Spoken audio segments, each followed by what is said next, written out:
అబ్రాము శారాయి మాట వినెను. ఆదికాండం 16:2.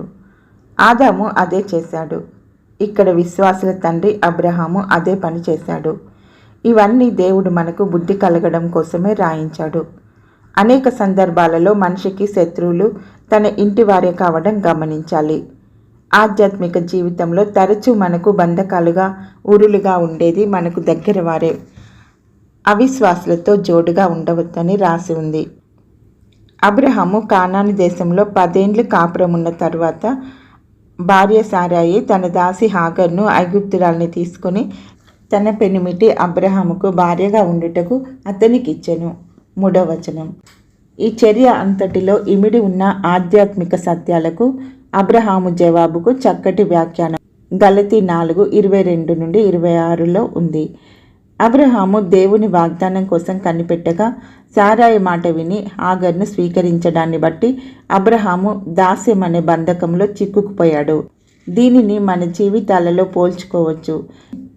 ఎవరైనా విశ్వాసి ఆత్మతో ప్రారంభించి శరీరంతో పని పూర్తి చేసుకోవాలని ప్రయత్నించడం అబ్రహాము అనుభవంలాగే ఉంటుంది.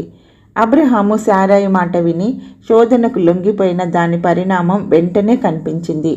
ఎప్పుడైతే హాగర్ గర్భవతి అయిందో వెంటనే ఆమె తన యజమానురాల్ని కించపరచడం మొదలుపెట్టింది.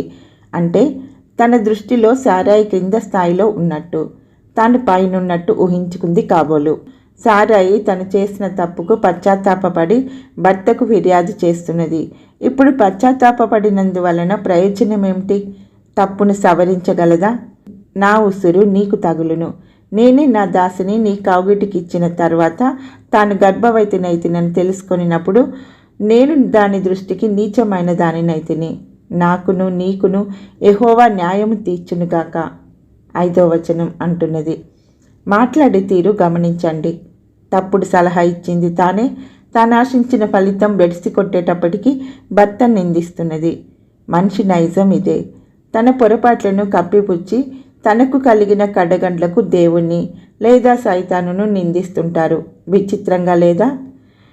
అందుకు అబ్రాము, ఇదిగో నీ దాసి నీ చేతిలో ఉన్నది, నీ మనసు వచ్చినట్లు దాన్ని చేయమని శారాయితో చెప్పాడు. 6వ వచనం. శారాయి చేసిన తప్పును తన మీద వేసుకోవడం ఇష్టం లేక అబ్రహాము ఆమె నాటిన విష వృక్షాన్ని తానే ఏదో చేసుకోమని సలహా ఇచ్చాడు. ఒక తప్పు మరో తప్పుకు ఎలా దారి తీస్తుందో ఈ సంఘటనను బట్టి తెలుసుకోగలం. తన భార్య చేసిన తప్పును కుటుంబ యజమానిగా సరి చేయవలసిన తాను తన బాధ్యతలను భార్య చేతిలో పెడుతున్నాడు. ఇది దైవ క్రమం కాదు.